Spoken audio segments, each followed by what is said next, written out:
ராமசாமிப்பேட்டை பொதுமக்களுக்கும் இவ்விழா குழுவினை ஏற்பாடு செய்து கொடுத்த விழா குழுவினருக்கும் இப்பட்டிமன்ற நிகழ்வினை நடுவராக சீரும் சிறப்புமாக நடத்தி கொண்டிருக்கும் நடுவர் அம்மா மா தமிழச்சி அவர்களுக்கும் என் அணியினருக்கும் எதிர் அணியினருக்கும் நிறைந்த சபைக்கு பணிவான வணக்கத்தை கூறி என் உரையை துவங்குகிறேன். அம்மா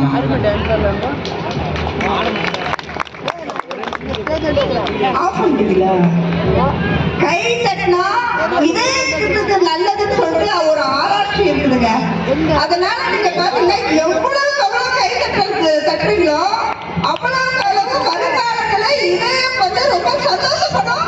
இதயத்துக்கு நல்லது, அதனால நல்லா கை தட்டலாம்.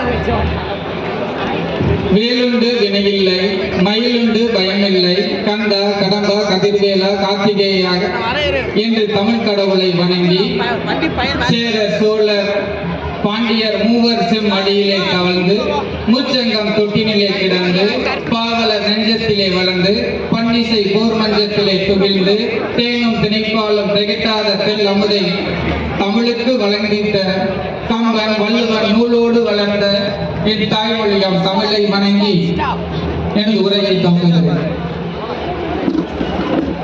தருமபுரி மக்கள்லாம் எப்படின்றத அதியமான் ஆட்சி செய்த கடலேழு வள்ளல்களில் ஒருவரான அதியமானினுடைய வாரிசுகள் இருக்கின்ற ஊர் என்பதை மெய்ப்பிக்கும் விதமாக ஒரு நிகழ்வை இங்கே பதிவு செய்ய விரும்புகிறேன். உடலுறுப்பு தானத்தில் இந்தியாவில் முதலிடத்தில் இருப்பது தமிழகம். தமிழகத்தில் முதலிடத்தில் இருப்பது தருமபுரி.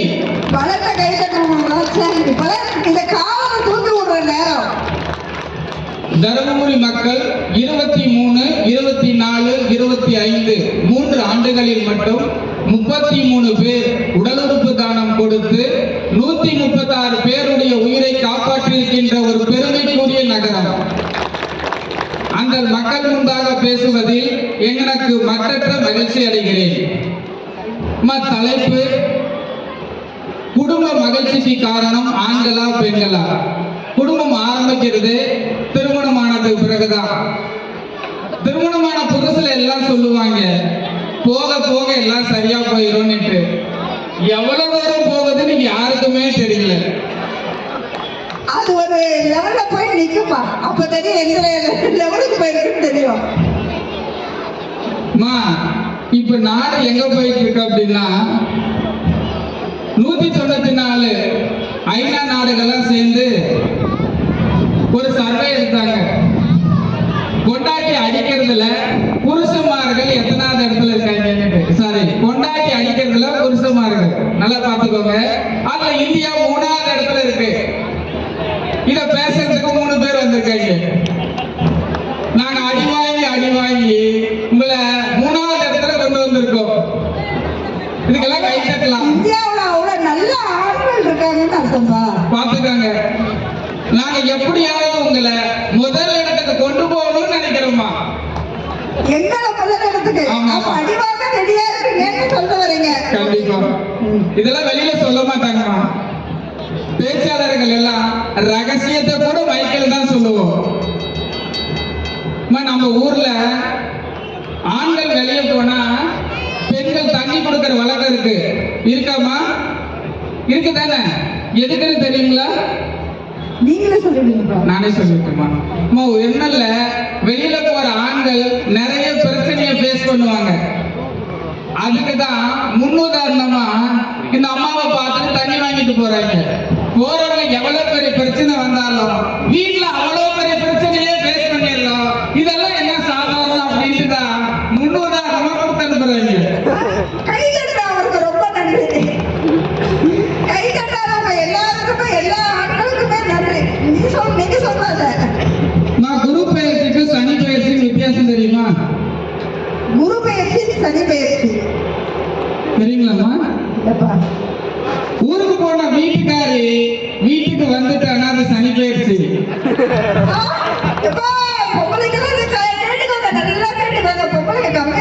கொழுந்தியாவும் கூட வந்தாலும் குரு பயிற்சி.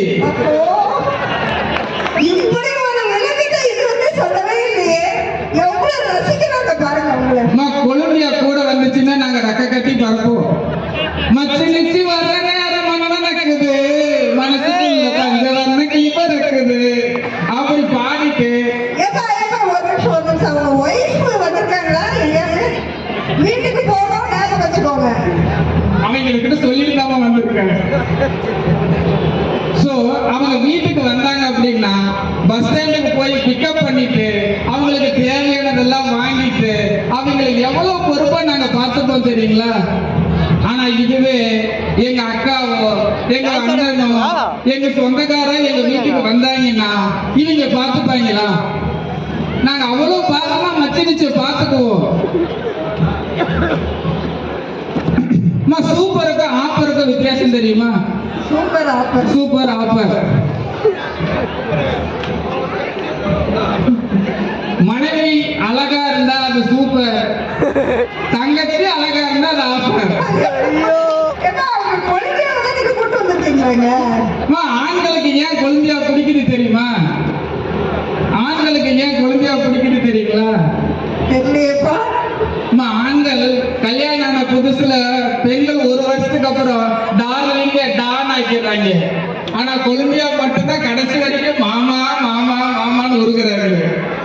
ஆஹா, அங்க ஒரு கூட்டமே உங்களுக்கு கை தட்டுதுப்பா. அத்தனை பேருக்கு கொழுந்தியா இருக்கிறாங்கன்னு நினைக்கிறேன். நானும் குடும்ப மகிழ்ச்சியா இருக்கிறதுக்காக என் பொண்டாட்டி பார்த்து ஒரு பாட்டு பாடினேன். ஆயிரத்தில் ஒருத்தியம்மா நீ, உலகம் அறிந்திடாத பிறவியம்மா நீ அப்படின்னு சொன்னேன். சண்டை கண்டாமா? இந்த பாட்டுக்கு சண்டைக்கு வந்தாருங்களா? ஆமா, மீதி 999 பேர் யாருன்னு கேட்டு புரியவே இல்லை. நான் என்ன பண்ணிட்டோம்? சரி போகுது, ஒரு காஃபியாவது போட்டு கொடுமா அப்படின்னு கேட்டேன். சரி காஃபி போட்டு கொண்டு வந்து கொடுத்தாங்க. பார்த்தாங்களோ பார்க்கலையோ தெரியல, அது ஒரு ஈ விழுந்திருந்தது. நான் சரி எதுக்குடா வம்பு அப்படின்னுட்டு, ஏமா உன் காஃபிக்கு ஒரு ரசிகன் செத்து கிடக்கிறான், அதனால இந்த காஃபி அந்த ரசிகனே குடிக்கிட்டோம், எனக்கு வேற காஃபி கொடுமான்னு சொன்னேன். இப்படிதான் நடுவர் அவர்களே, அவங்களை நாங்க எங்கேயும் விட்டு கொடுக்கறதே இல்லை. மகிழ்ச்சி காரணம் ஆண்கள் தான். திருமணமான புதுசுல சமைச்சு போட்டு வாந்தி எடுத்த எத்தனையோ கணவன்மார்கள் இங்கெல்லாம் இருப்பாங்க. ஆமா தானே? வாந்தி எடுக்கிற கணவன்மார்கள். ஆமா, புதுசா சமைக்கிறாங்க இல்ல. திருவிழாவுக்கு போகும்போது குழந்தை கிட்ட சொல்லுவார் அப்பா, திருவிழாவில் தொலைஞ்சிடாத, கையை பிடிச்சிக்கோ அப்படின்னு சொல்லுவாரு.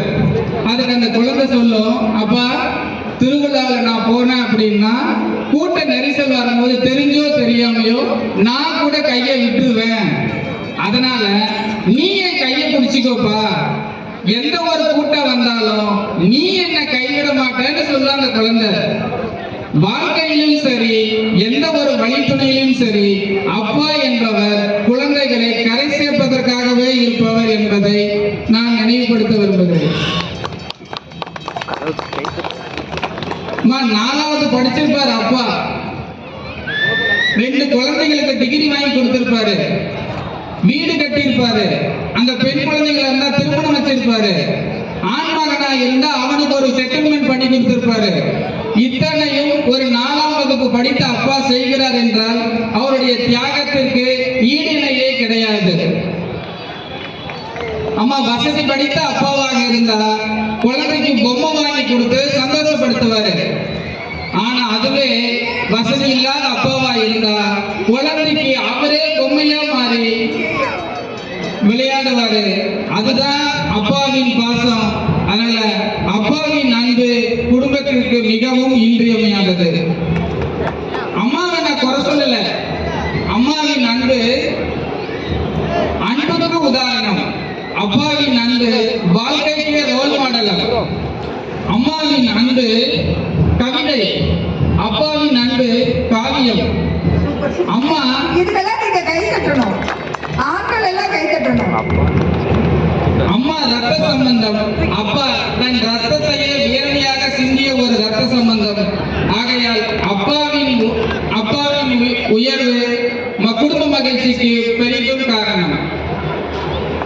தான் மகிழ்ச்சியா இருந்து குடும்பத்தை மகிழ்ச்சியா வச்சுக்கிறவங்க பெண்கள். ஆனா தான் மட்டும் மகிழ்ச்சியா இல்லாம இருந்தும் தன் மகிழ்ச்சியை குடும்பத்திற்காக தியாகம் செய்து வாழ்பவர்கள் ஆண்களே. டாட் வித் லிட்டில் பிரின்சஸ் அப்படின்னு சொல்லுவாங்க. பெண்களை எப்பயுமே ஒரு தேவதையா வளர்த்துருவாங்க.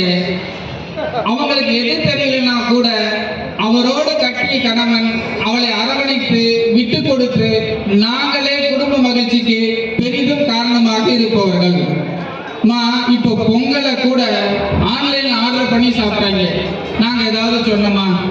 பொங்கல்லாம் எப்படி இருக்கும்? பொங்கலை கூட ஆன்லைன்ல ஆன்லைன்ல ஆர்டர் பண்றாங்க. அது எம்டன் ஹோட்டல்ல ஆர்டர் பண்ணாங்களா?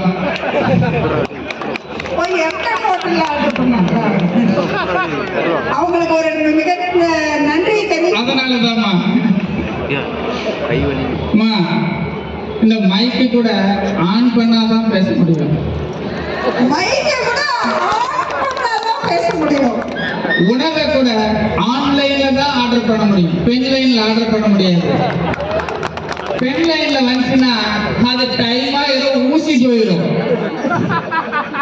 ஆம்புலன்ஸ் பேர் வச்சிருக்காங்க, கொம்புலன்ஸ் வைக்கல.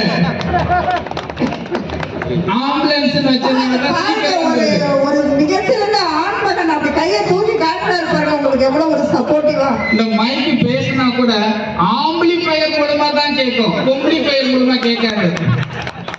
எப்படி இந்த அருமை அருமை.